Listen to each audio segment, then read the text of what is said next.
அல்லாஹ்வுடைய தூதரை விமர்சிக்கக்கூடியவர்களே, முஹம்மது நபியை விமர்சிக்கக்கூடியவர்களை விடுங்கள். முஹம்மது நபியை உங்களுக்கு தெரியாத அவருடைய கண்ணியம், உங்களுக்கு தெரியாத அவருடைய மதிப்பு, உங்களுக்கு தெரியாத அவர்களுடைய வாழ்க்கை. நாங்கள் தான் குற்றவாளிகள், முஹம்மது ரசூல் கிடையாது. நாங்கள் தான் பாவிகள், முஹம்மது ரசூல் கிடையாது.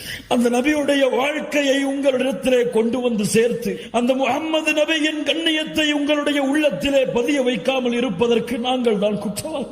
முஹம்மது நபியை குற்றவாளி என்று சொல்லாதீர்கள், முஹம்மது நபியை விமர்சிக்காதீர்கள், விடுங்கள்.